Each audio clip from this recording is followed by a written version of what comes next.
Hi, this is Arlene, and you're listening to Durian ASEAN, the voice of discovery and sharing. Today, my guest is from Indonesia. His name is Daniel Awigra. How are you there? Hi, I'm good. I'm doing good. I'm good. How are you, Arlene? Oh, I'm fine as well. You're all the way from Jakarta, right? Are you there? Yes, yes, yes. I'm on the way. Go to the office. So if there is something problem with my connection, I apologize now.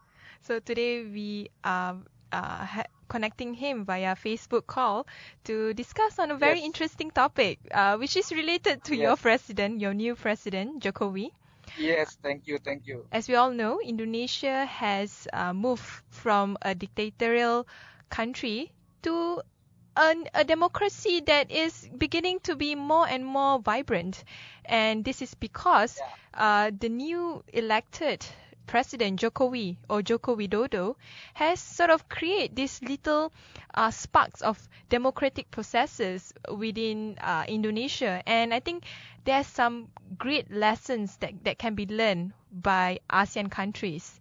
But before we start our conversation, I think probably our listeners here would want to know your background and you working at the Human Rights Working Group in Indonesia. yeah. First of all, thank you so much for inviting me to discuss this very important topic, very recent topic now that facing non-Indonesian politics now. I'm Daniel Avigra working for Human Rights Working Group. It is an NGO, NGO Coalition for International Human Rights Advocacy. So my focus is working about the promoting human rights in ASEAN. So my responsibility is actually how to strengthen the mechanism on human rights in ASEAN as well as how to enhance capacity building among CSO in ASEAN as well. So it is me, Arlene.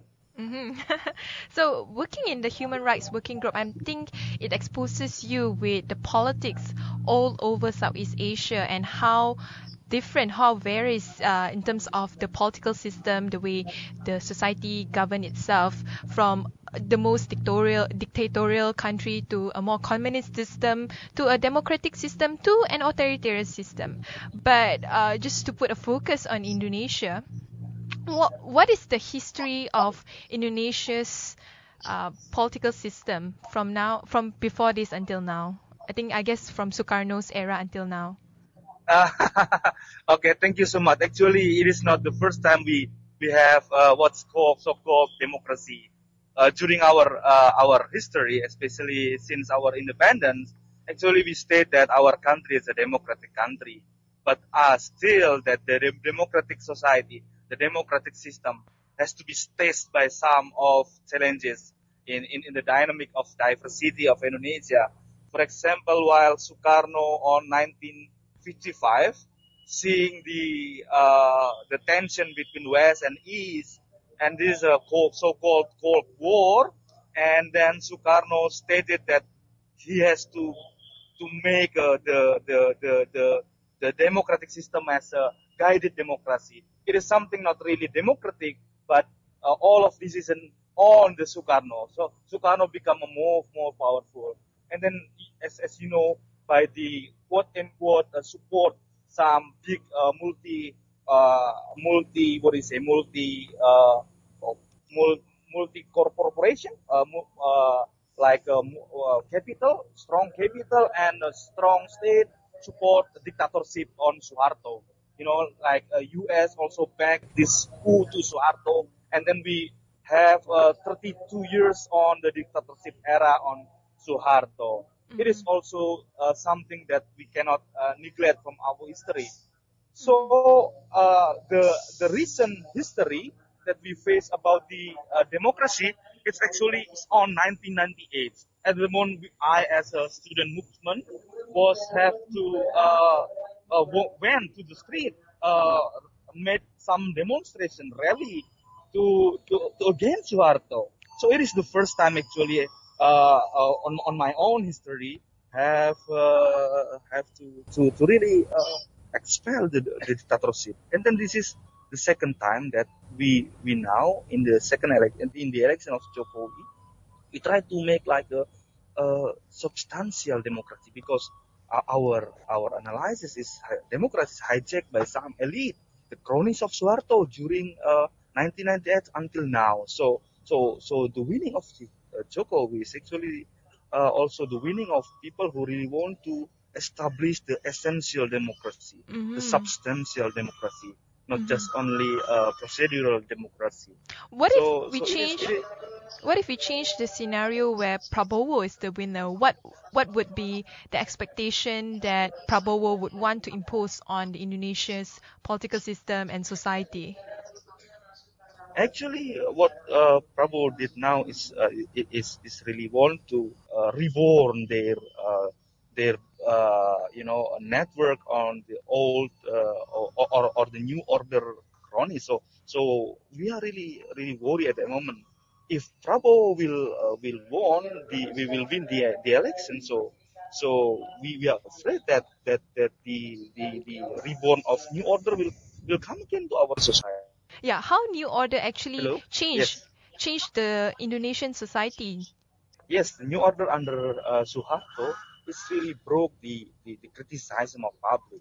It is something that almost all dictatorship rule the society.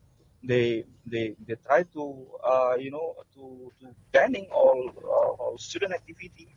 They make the education system weaken and weaken. So there is no the society of critic in the society. So that's why during Suharto, people really afraid to criticize the government. So everybody, who want to against Suharto can easily disappear, Mm-hmm. can easily murder, can easily killed by Suharto. It is something that almost all dictatorship rule the society. So we cannot express our idea, we cannot express our concern in the public because Suharto really control our mind. If we against them, Daniel? so against the government, Suharto. So yes, Yeah. hello, Hello, Daniel. My hello, question is, why hello. Jokowi's win and Yes, the hello. new president's Yes.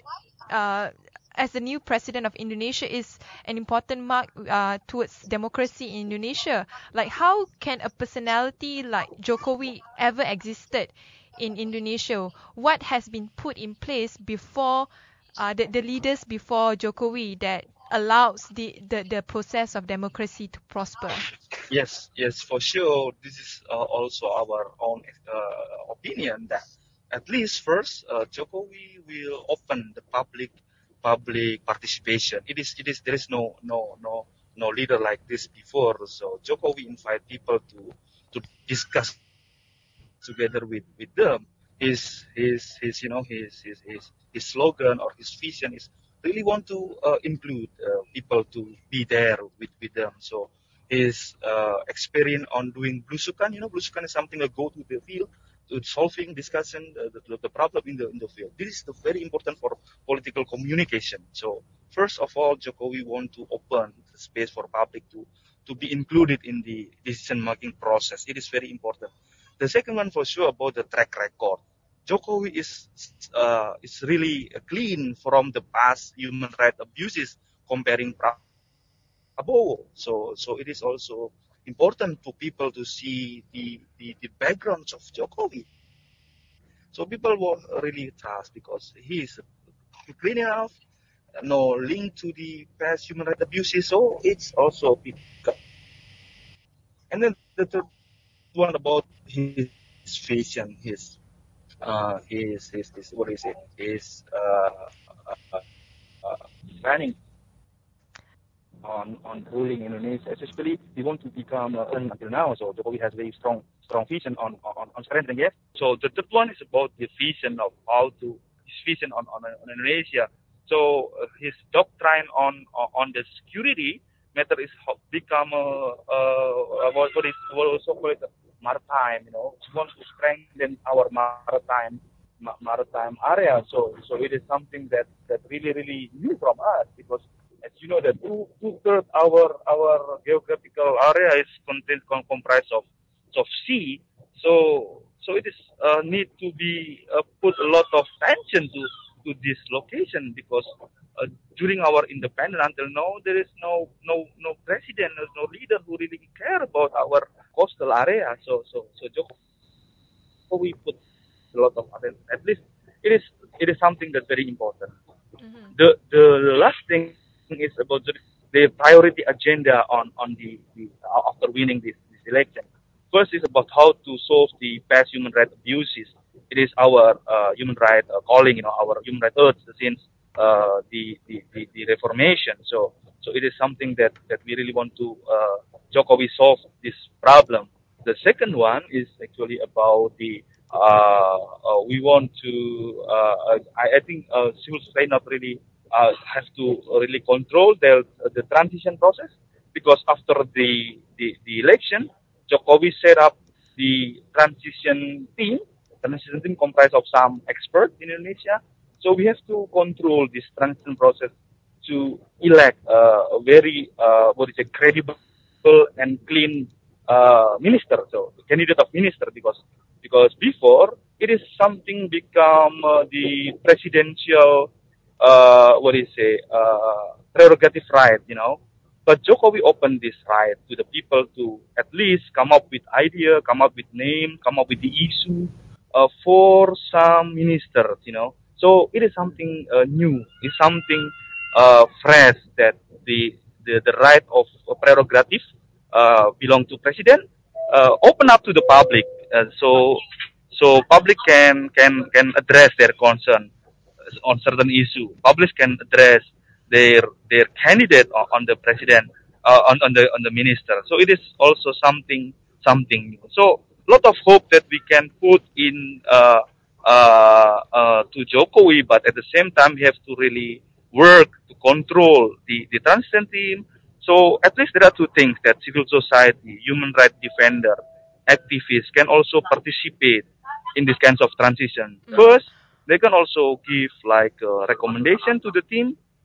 The second one is also about how we still control the so engagement and criticize at the same time is become our new task on the new government of Indonesia. Yeah. Arlene. Yeah, Daniel, we will have a short break, Yeah. but when we return, I think I want to ask more to you regarding on the youth of Indonesia, the civil society, and what is the future direction of Indonesia under Jokowi in the next 5 years? Voice of sharing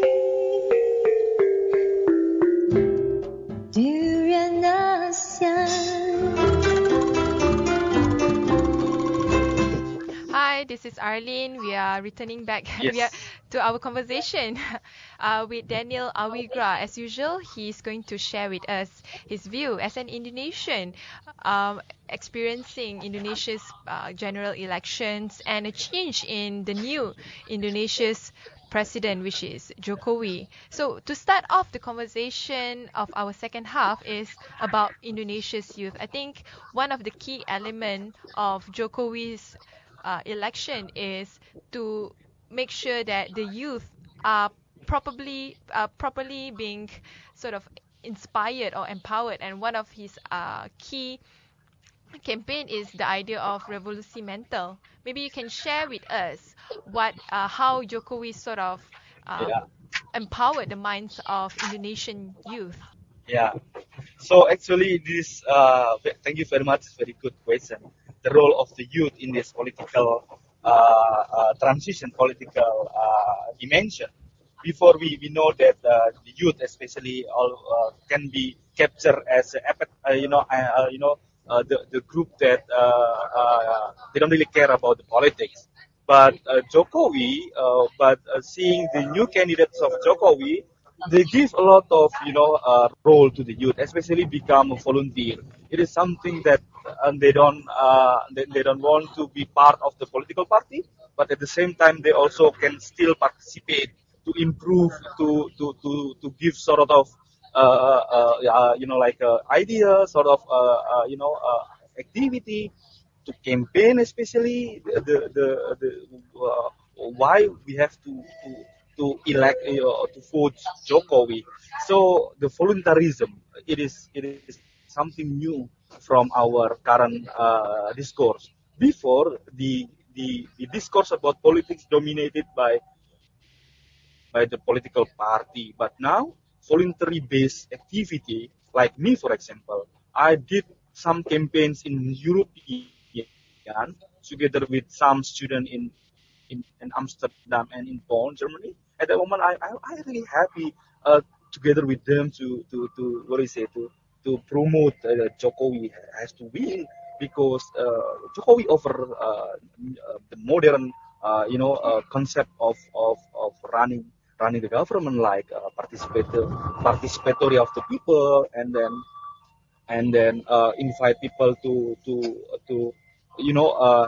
they don't have like a clear barrier between elite and the grassroots.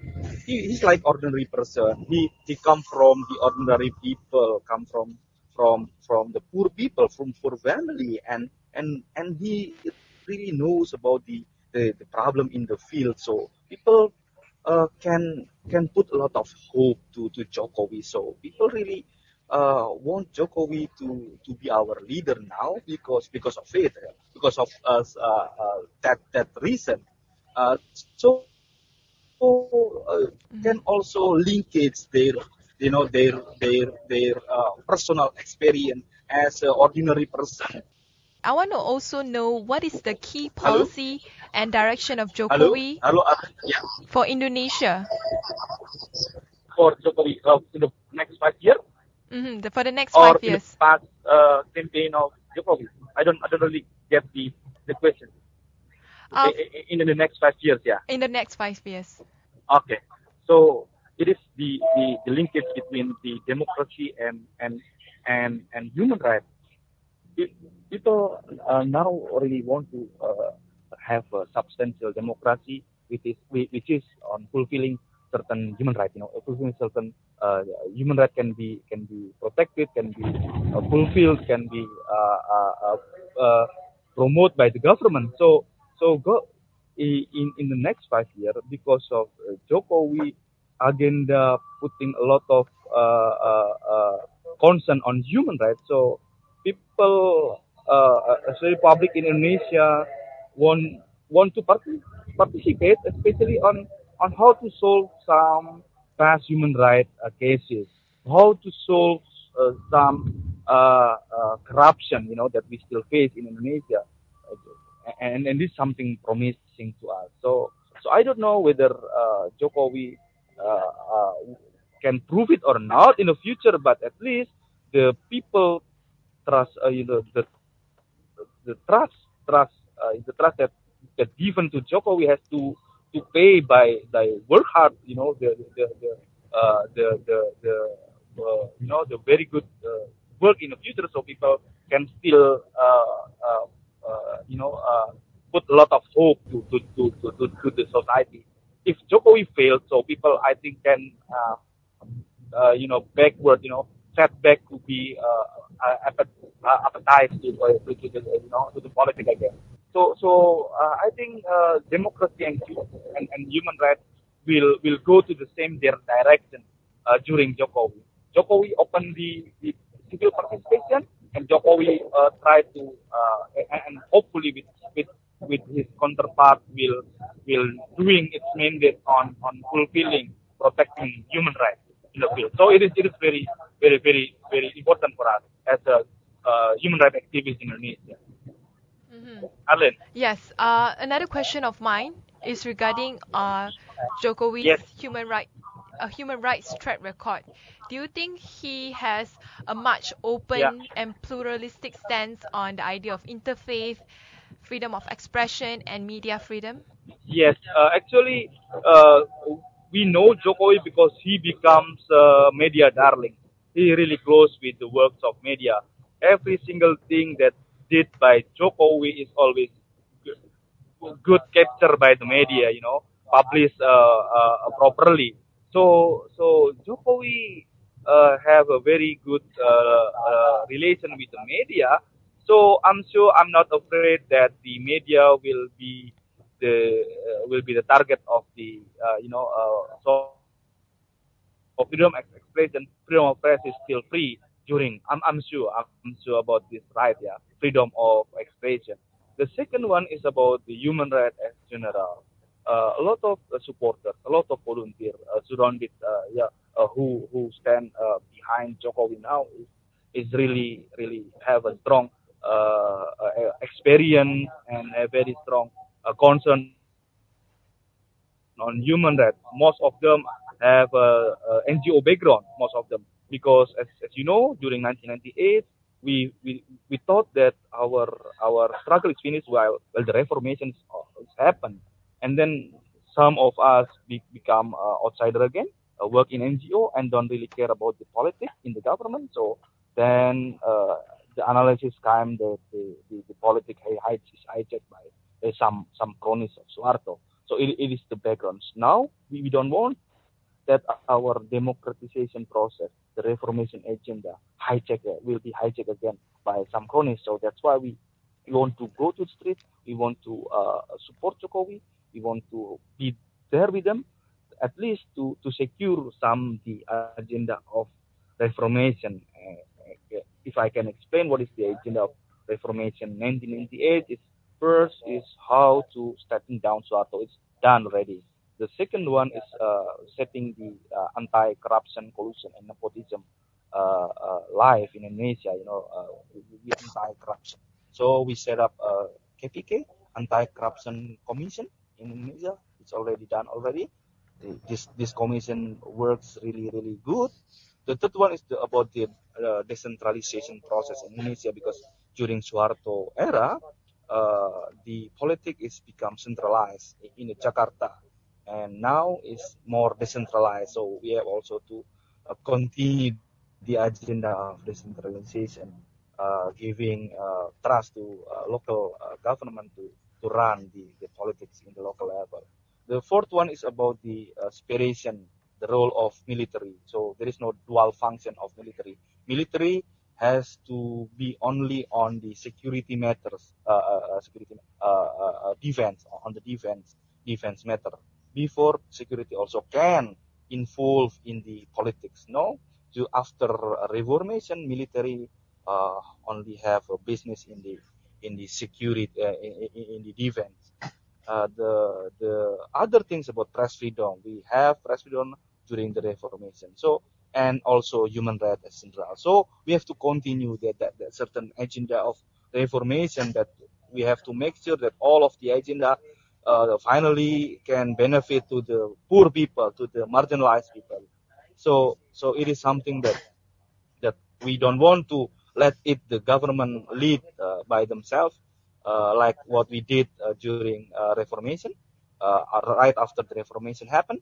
Now we want to continue. We want to get involved at least, and engaging at the same time also criticizing. It is the new role of the activists, the new role of human rights defender in Indonesia, not just only criticizing from outside, but also can be the insiders.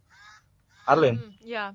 And Yes. another key area that I think all of us want to know from ASEAN countries, I think a lot of lessons that we can learn from Jokowi's and Yeah. also from Yeah. Indonesia's budding Yeah. democracy.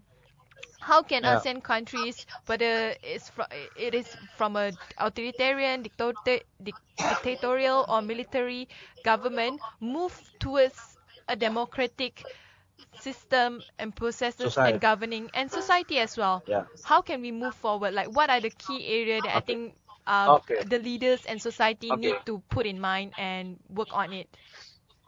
Yes. It is very also challenging. It's also very contextual. It's also depend on, some depend on the countries. But at least from Indonesian experience, we know that the spirit of democracy comes from the people. It is very original, coming from the people. And as you know that most of ASEAN country has their own history, especially on having dictatorship on the leader. We know Suharto, we know Marcos, we know some of ASEAN leaders, still really control society tightly. So it is also have to contextualize in certain context. So what I'm trying to say is if your question asking about the key element, the key element of democracy is comprised of three steps. For me personally, having a society on democracy, the first thing is actually how we can set up new norms. The new norm of democracy, like accepting human rights, and then the second one, press freedom, anti-corruption. We have to set up a very high norm setting. We have to accept new norm on the democratization process. The second one, we have to also institutionalize it. Make institution to make this norm alive in the society. To activate the certain norm that we have already accepted or acknowledge it. And then the third one, how to deal with the new norm. So the three things. First is accepting new norm. The second one is institutionalizing it and do it properly. And the third one, the people have to live with the new norm. And if there is something that violating the new norm, so the institution, the commission can problematize, can issue it, can get some accountability, can process it. So it is something that finally become like a social transformation, social changing in the society. If ASEAN countries really want to be a democratic society, so first they have to accept new norms like respecting human rights, for example, and then try to institutionalize it. Try to have some commission, some body to secure the certain norm. And then the third one, the task of the people and the government together to live in with the new norm. No, it is have to reciprocal ways, not just only coming from top down or bottom up. It has to be so it is that something that become a key element. Back to the Indonesian experience, perhaps it can be the lesson learned, at least from the ASEAN countries as general. For me, is Indonesia survive from dictatorship. As our topic of discussion, transition from dictatorship to democracy. And then since 98, we finally enter to the democratic society, but still in the procedural. But now we means that civil society people want to really have a substantial,